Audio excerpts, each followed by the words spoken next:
kita dari kelompok Pura Pakualaman. Tapi sebelum itu, mari kita kenalan masing-masing. Halo semuanya, nama aku Mai. Aku Kresna. Aku Dila. Aku Kay. Aku Katsun. Aku Ais. Dan aku Tasya. Jadi kita semua bakalan memperkenalkan Pura Pakualaman. Stay tune perjalanan kita ya. Dadah.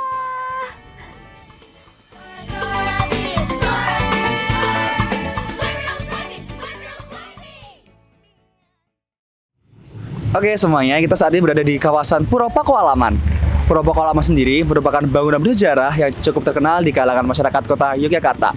Menurut Dinas Kebudayaan Kota Yogyakarta, pada tahun 2021, Pura Pakualaman didirikan oleh Kanjeng Gusti Pangeran Adipati Aryo Pakualaman I pada tahun 1813. Nah, dengan desakan oleh Inggris, Sultan Hamengkubuwono II menyerahkan pemerintahannya pada adiknya yaitu Pangeran Kusumo yang saat ini dikenal sebagai Kanjeng Gusti Pangeran Aryo Adipati Pakualaman I.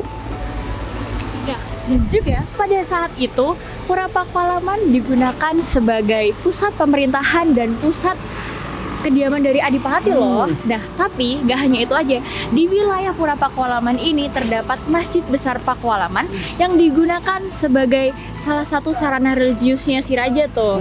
Tapi gunanya itu nggak cuma itu aja. Apa gitu? Si masjid itu digunakan sebagai sarana, digunakan untuk sosialisasi antara raja dan masyarakatnya. Seperti raja juga turun gunung Iya buat dong, masyarakatnya jalan gitu ya? betul banget. Nah, hanya itu aja, di wilayah Pura Pakualaman ini sendiri itu ada pusat perekonomian juga loh.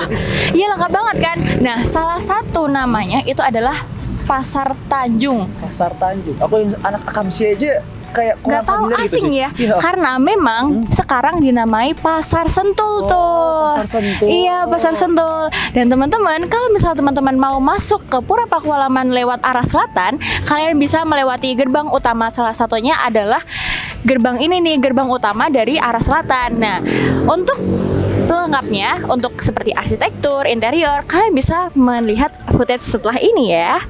Gerbang atau Regol Danawara merupakan akses masuk utama ke Pura Pakualaman dari arah selatan atau dari alun-alun Sewandanan. Atap bangunan Regol Danawara berbentuk kampung serotong dengan list plank rete-rete yang indah. Di bawah rete-rete terdapat tutup keong yang dihiasi dengan ornamen pada bidang segitiga sama kaki dengan motif tumbuh-tumbuhan. Di tengahnya terdapat lingkaran dengan tulisan 7, 8, 1884 yang merupakan masa pemerintahan Pakualaman. Nah, setelah teman-teman melihat apa footage-footage yang ada di editan tadi, teman-teman bisa melihat lebih dalam lagi nih di dalamnya. Tapi kita mungkin membutuhkan beberapa teman nih untuk Itu bacaannya Wiworo, pelan-pelan ya, Wiworo Kusumo Winayang Reko. Merupakan pesan dari Kanjeng Gusti ya. Kanjeng Gusti yang pertama lah gitu. Iya. Milikilah angan-angan, bayangan atau impian, cita-cita yang bagus, indah dan harum. Di situ makna artinya kurang lebih. Nah, itu coba. Artinya kan jangan sekali-kali kita memiliki angan-angan yang kurang bagus. Betul kan? Terus yang nomor 2, begitu masuk, Anda melihat tulisan-tulisan itu. Dia tulisan huruf Jawa. Di situ tulisannya, itu bacaannya Hengeto Honggo Pribadi. Hengeto Honggo Pribadi. Yang makna artinya kurang lebih gitu. Hengeto, ingatlah dirimu sendiri. Gampang sekarang saya ambil singkat istilah menterengnya. Berintrospeksilah. Lah kan gitu. Lihatlah dirimu sendiri. Makanya di sampingnya dipasang cermin yang besar. Jadi di sebelah sana itu ada tulisan sama seperti itu.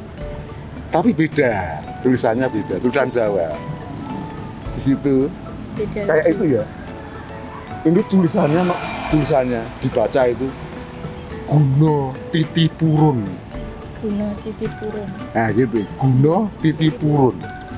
kurang lebih makna artinya, jadilah orang yang berguna bagi masyarakat di sekitarmu, dimanapun Anda berada.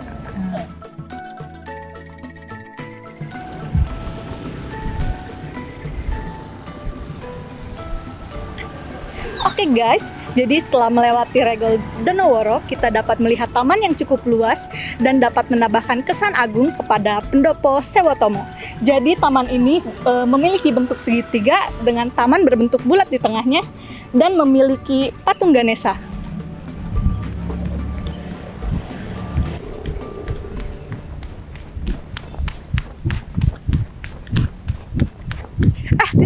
Titip dulu dong. Apa nih? Oke, halo guys. Jadi di bagian sana itu ada bangunan Bangsal Sewatama. Bangsal Sewatama itu merupakan pendopo atau bangunan terbuka yang dalam bangunan tradisional Jawa itu biasa digunakan sebagai area publik untuk pagelaran kesenian tradisional Jawa. Nah, bangunan ini sendiri di bagian atapnya memiliki atap limas berjajar 3 yang membujur ke arah utara dan juga ke selatan. Dalam khasanah arsitektur tradisional Jawa, atap yang berbentuk seperti itu disebut sebagai atap tridenta. Nah, selain itu, bangunan ini juga memiliki 3 emperan yang berada di sisi barat, selatan, dan juga timur. Dalam khasanah arsitektur tradisional Jawa, emperan itu disebut sebagai gajah drum atau gajah tengkurap. Oke, selain kedua itu, bangunan ini juga disebut sebagai Klabang Munjur karena memiliki lebih dari 5 kolom di dalam bangunannya. Hingga secara keseluruhan, bangunan Bangsal Sewatama ini dapat disebut sebagai bangunan tridenta, gajah jerum, klabang nyander.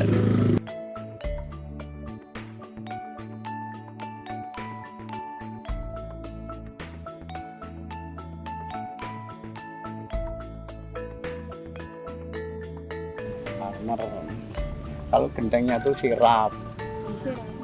Sirap tuh yang dari kayu gitu. Dari kayu. Tapi dilapisi kayak aspal apa gitu, nggak tahu lah namanya. Biar nggak bocor. Tapi bahan itu yang tiang-tiangnya ini. Oh, tiang-tiang tetap kayu jati kalau Oh, ini. jati. Masih jati utuh gitu. Murni. Niku dari tahun. Dari 1813. Oh, berarti masih belum diganti nggih, Pak? Belum ada yang diganti, cuma yang diganti di atas. Oh, yang atas. Kalau atas itu biasa lah namanya kan karena ya cahaya dan kena hujan, ada luntur, ada ini ya. Kalau Masih istilahnya ya masih utuh gitu loh. Cuman kalau yang kayak gini nih diperbarui aja. Tapi bentuknya ya dari dulu ya begini aja. Cuman diganti aja, catnya ganti modelnya aja, cuman nggak boleh merubah gitu loh, nggak boleh merubah. untuk kaca-kacanya itu corak-coraknya berarti asli. Asli seperti itu, nggak boleh diganti, ya itu adanya itu ya itu. Jadi semua ini masih pure. Masih pure. pure, belum ada diganti, apalagi tiang nggak boleh. Itu namanya soko guru, itu yang tengah-tengah itu nggak boleh diganti sama sekali. Yang itu tengah kan ada taka 4 itu. 4 ini dan tengah. Makasih ya udah jelasin. Ayo.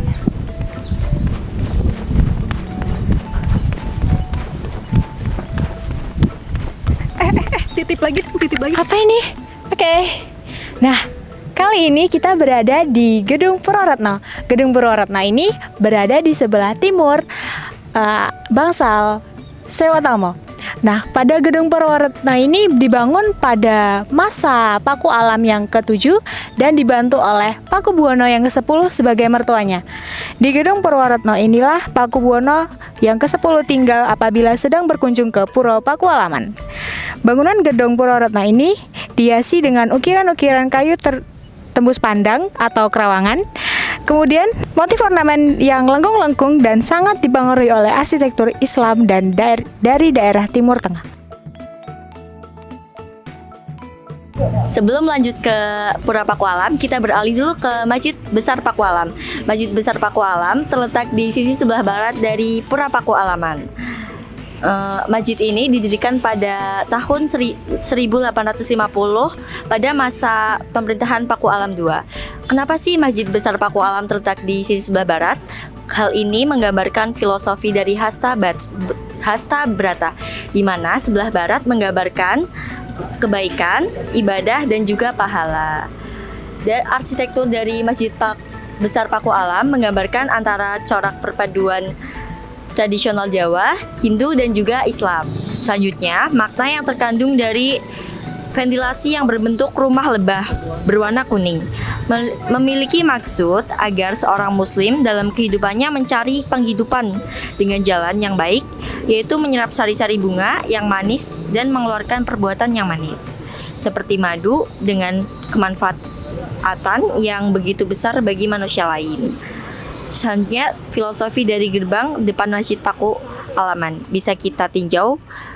Terdapat relung gapura yang berbentuk diagonal setengah lingkaran dan menyimbolkan tulisan berbahasa Arab, merupakan simbolisasi tanah Arab atau dunia Muslim. Halo. Udah selesai? Udah nih. Nah, oke. Teman-teman, kali ini aku bakal jelasin Dalem Ageng Prabasioso. Jadi, ayo kita ke sana. Jadi, Dalem Ageng Prabasioso itu berada di sebelah utara Bangsal Sewatomo yang ini nih. Jadi, dia ada di sebelah mana ya utara itu? Sana nggak sih? Sana? Oh, jadi ada di sebelah sana, teman-teman. Jadi, di Dalem Ageng Prabasioso sendiri terdapat 3 ruangan utama, yaitu Sentong Tengah atau Pasren, Sentong Kulon atau tempat penempatan pusaka, kemudian ada Sentong Wetan yang merupakan ruang biasa.